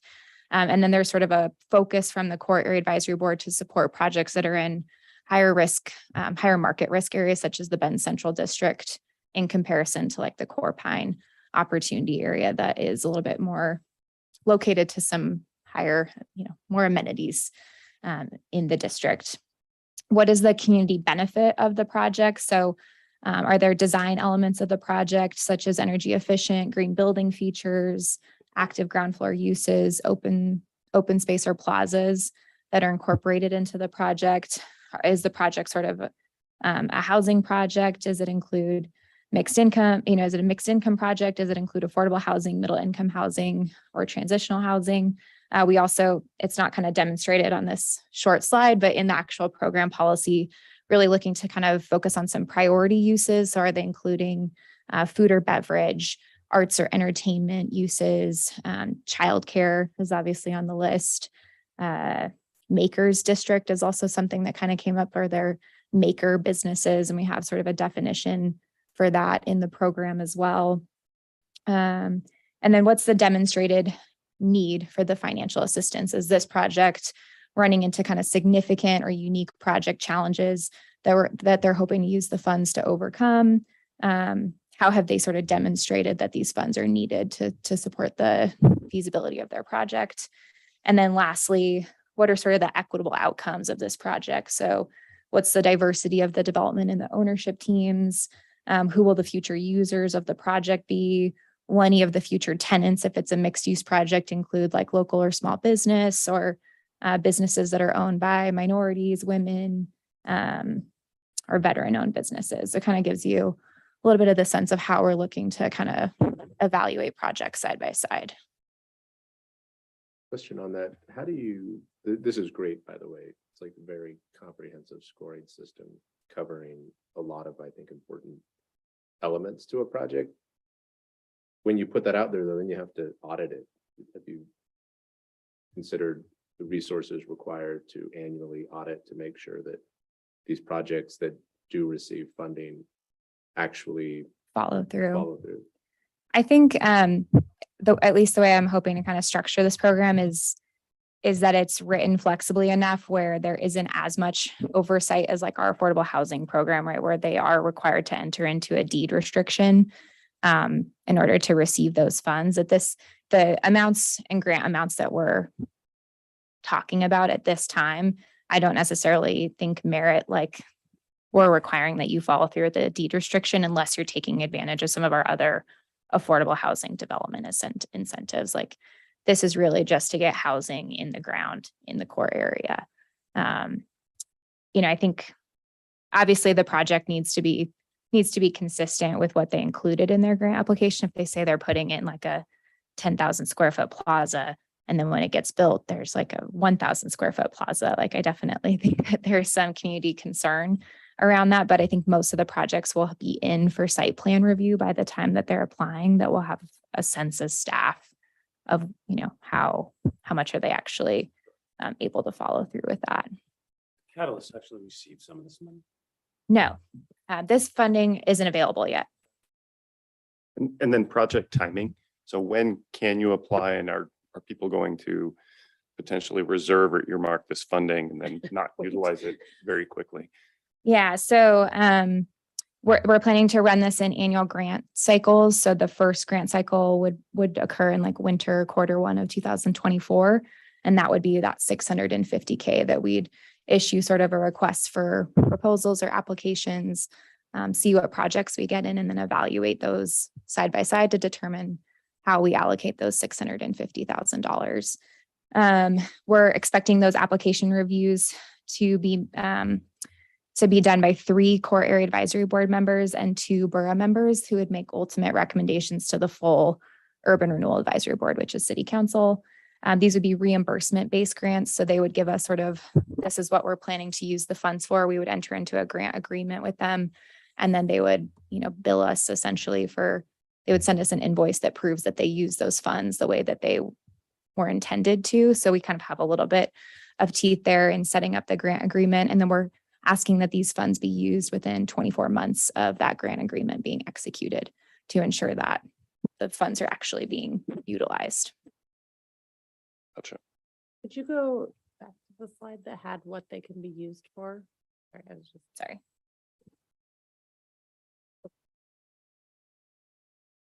I was just curious if they would like fall within 24 months, but it Right. seems like they.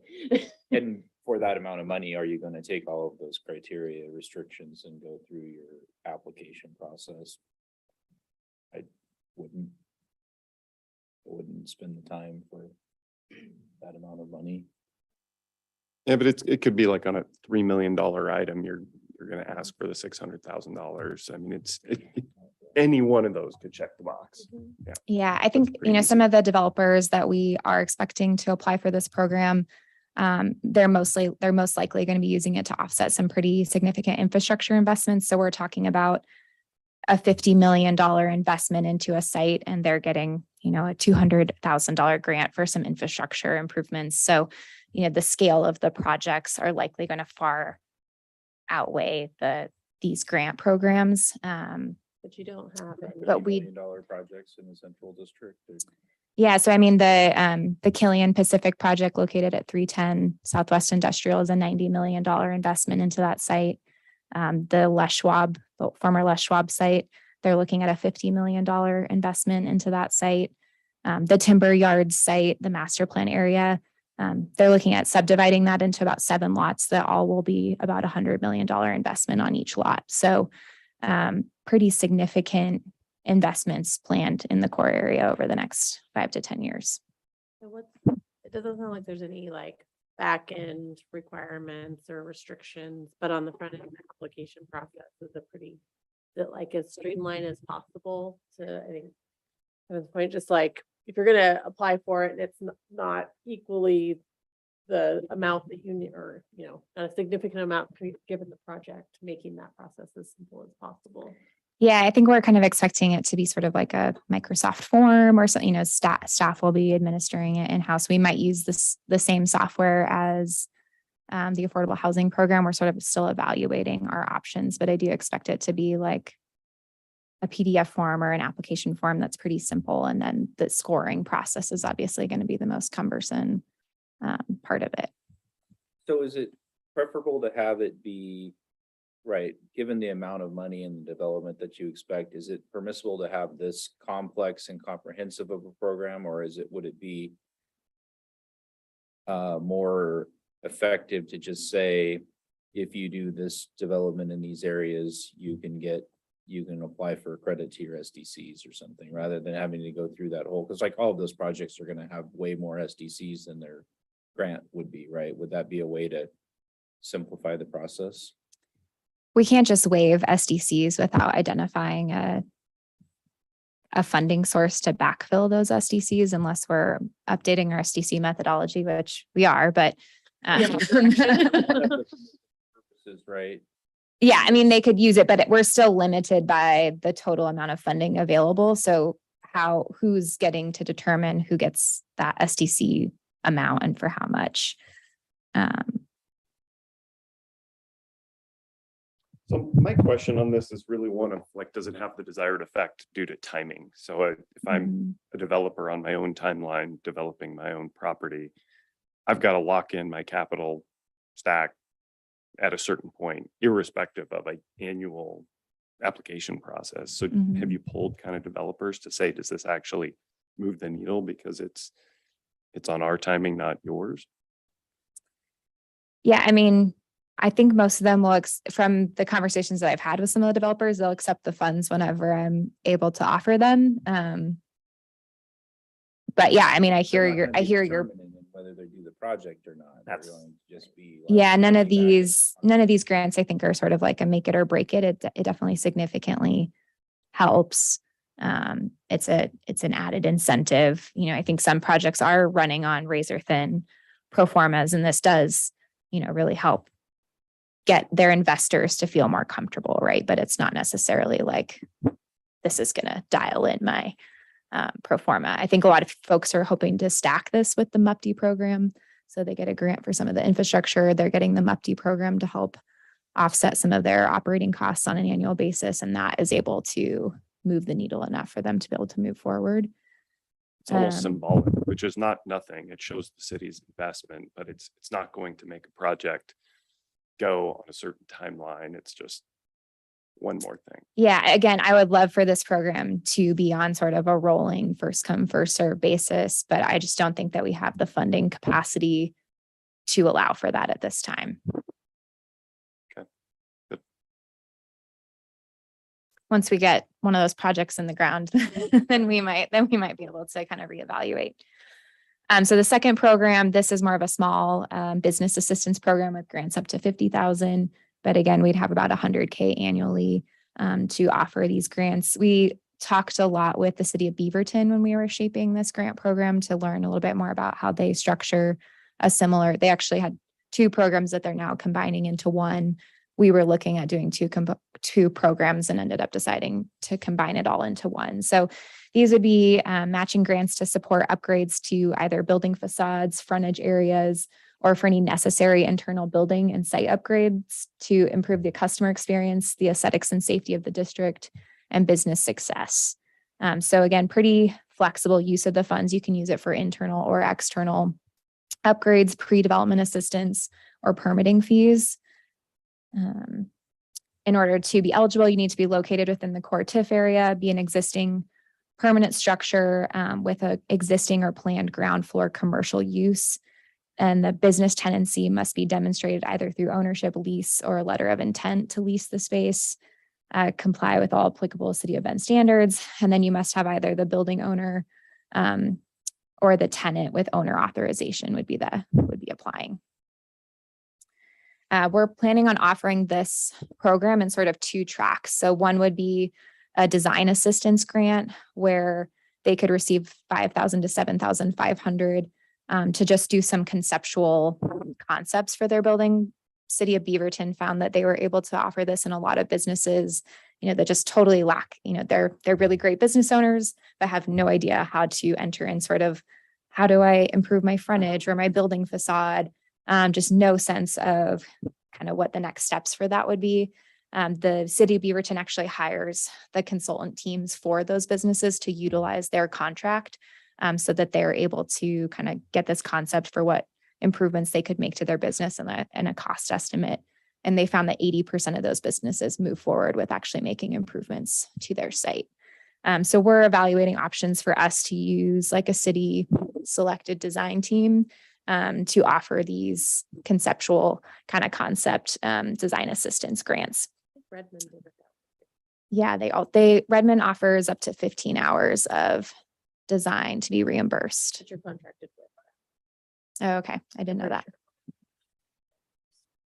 Yeah. And then there would also be this construction assistance grant. So we're still looking at potentially modifying the match requirements, but are pretty certain for any grant amount that's under 10,000, there'd be a 0% match requirement. And then I think kind of exploring for above 10,000, what that looks like right now. I think it's kind of disincentivized for anyone to look at a grant over 25,000. So you might see some updates on that. I have a meeting with my consultant today to kind of talk through that. But if you have feedback on that, I'd be really open to it. But that would be, again, for any of those eligible uses of funds for actually constructing them. We do a similar scoring on this. So what's the catalytic potential of the project, the equitable outcomes, the project need, and then kind of the near-term impact. How soon can these investments be made? Again, as I mentioned, kind of those priority uses that the Core Area Advisory Board has mentioned is really like food, beverage, makers, arts, entertainment, childcare. So those are kind of some of the key businesses that they're really hoping to attract to the district. Trying to think if there's anything else kind of big to highlight. This would also run in those annual funding cycles. This one, we'd probably issue the first set of applications this summer, and then review them in the fall, late fall. CAB would be the ones in charge of reviewing those initial applications and then providing funding recommendations to BURA, kind of similar to how the AHAC process works. We are looking at offering application assistance, so translation support or application support for businesses that are planning to apply. And then we would enter into grant agreements with anyone that was awarded funds that would identify sort of the scope of the eligible improvements. And then invoices could be submitted for payment. We're looking at how to kind of streamline that process as much as possible so that businesses don't have to sort of front the costs and then get reimbursed. So we're trying to work on how we would speed that up as much as possible. Grant funds would need to be spent within 18 months of an executed grant agreement, and they would be able to use any funding that they've expended towards that project up to 12 months prior to their application as their match. So yeah, that's all I have. So we're bringing this back to the Core Area Advisory Board next Thursday at their meeting, and then hoping to kind of get them to review those draft programs to consider forwarding to the Bend Urban Renewal Agency for adoption April 6th. So welcome to get BDAB input into those programs, and I'll have the draft programs available later this week that we'll be publishing for the Core Area Advisory Board, and I can send them to Ben once they're ready. Great. I have one comment that first of all, I like both programs, but I do see the tension in the second program, right? You're going to help businesses stay longer, which potentially slows redevelopment. So is there any discussion in that tension?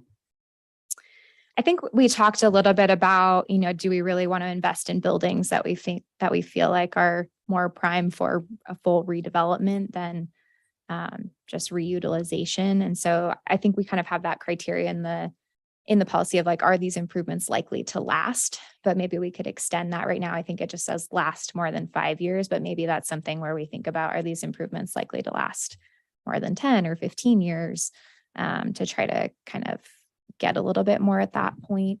You also have the need one, right? What's the need? And I think because one of the things that I like is a lot of the discussions that I heard when I was sitting in, and they're all incorporated into the scoring. Keep talking. I was just Sorry. asking if you wanted to get Kurt. He's ready. He's ready. So just all those different parameters, and I think that's why there is such a widespread on the scoring of like different aspects of it, which I think is nice and not always common. And yeah, maybe within that need is some of that. Like that was sort of it was like, do you pay for somebody to upgrade their bathroom? And then maybe that, they move out and you've got enough.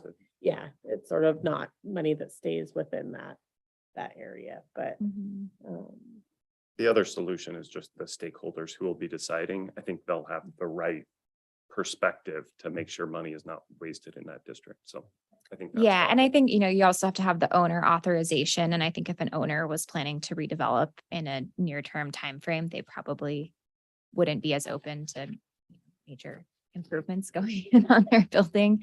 But maybe they would, maybe they just kind of want to, yeah, sure, let's spruce it up until we tear it down. But hopefully that doesn't happen. Thank you, Allison. Yep. Yeah, and if you all want to provide some feedback to BURA before their discussion on the 6th, we can have a placeholder after you've had for the meeting on April 1st. That's of interest, and maybe a brief update on kind of how the CAB discussion went then, if that's the only of other use. thing I would add is just the conversation on the amount of money and the bigger impact. I think just the program, I think it's good that it's built for being more like continuing for many, many years. So you're not reinventing the process long term. And ideally, if they're small up front and those are funded by the developers, but you get traction and then you have more funds, you don't have to redo that process and be like, well, now we have all these options and we have more money. How do we allocate it? The process is already there. It's already established. You aren't retraining people. So I think there's a benefit to that. Even if businesses aren't, or developers aren't the ones gaining on the front end, long-term, the development can exponentially get bigger, quicker, hopefully.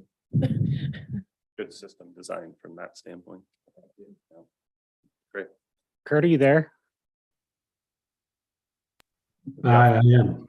Catalyst project, Kurt. Yeah, and Kurt, before you give your update too, because Gary asked this question, how the catalyst was funded. So going back to that 2021 code change council made, that allowed for Visit Bend to, or really our destination marketing management organization, which at that time was Visit Bend, but we had an open RFP going on.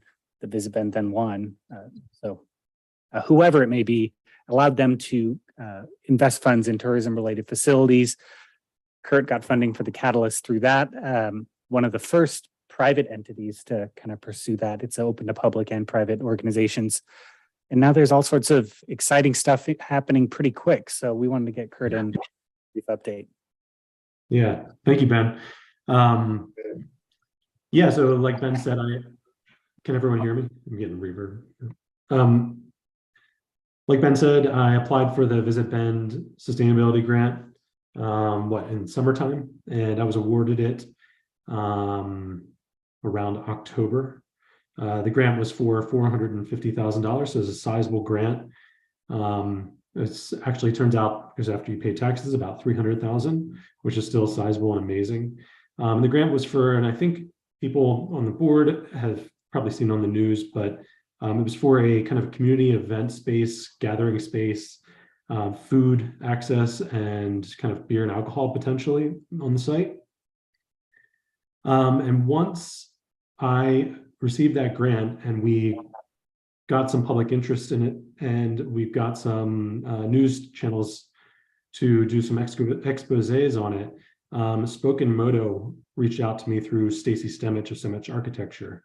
And they had a harebrained idea and a problem to solve, which was that their building, due to the due to the Killing Pacific build that Allison had mentioned, was going to be demolished, and they didn't have a home anymore. So their building was going to be demolished and their business would basically go away. So we sat at a table together and thought, how do we make this work? And the kind of, so anyway, long end of the story is that we came together and came up with a plan of picking up a Spoken Moto building and taking it with us to the property of where the catalyst was to be, and have Spoken Moto be the operator of this community event space and help re-energize the Bend Central District while we're at it. And so that's what I'm doing, and that's what we're doing. On the 18th of this month, I'm slated to cut the Spoken Moto building 4 feet from its slab so we can get under the utilities, since this plan came about only in 3 months.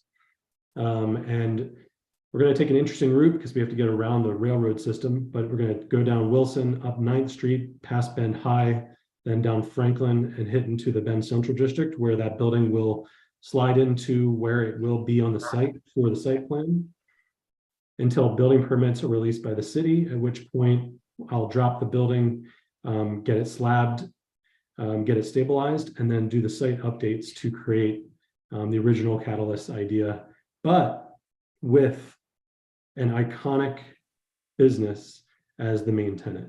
So what's really cool about the project is we're not only re-energizing the district, but we're saving a semi-iconic building and then a definitely iconic business while we're at it, and bringing that energy to the Bend Central District, where one of the things we talk about a lot, and Allison can attest to this within the Core Area Advisory Committee, is how do we bring an amenity-rich area to the Central District to allow for developers to build housing.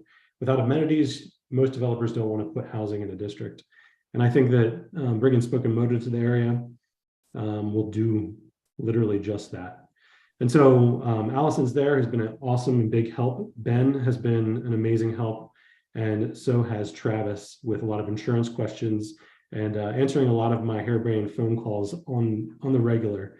And so I really appreciate it and appreciate people in this room who've helped bring this project to light and then also bring this project hopefully to fruition because it's going so quickly and there's so many moving parts within that quickness that we've all really had to have a lot of hands on deck for it.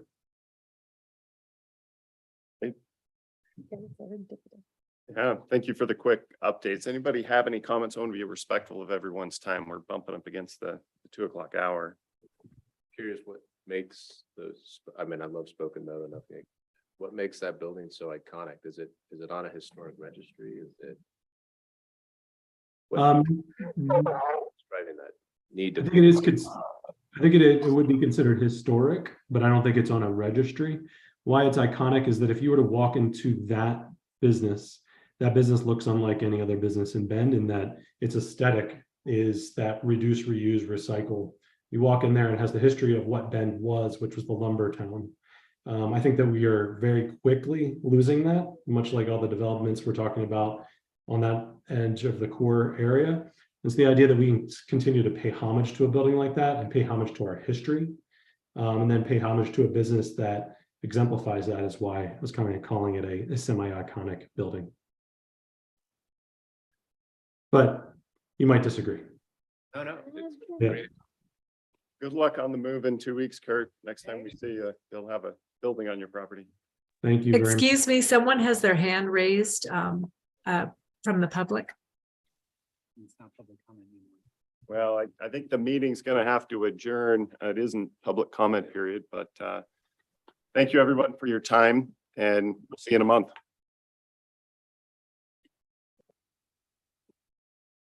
Thank you for letting me know that.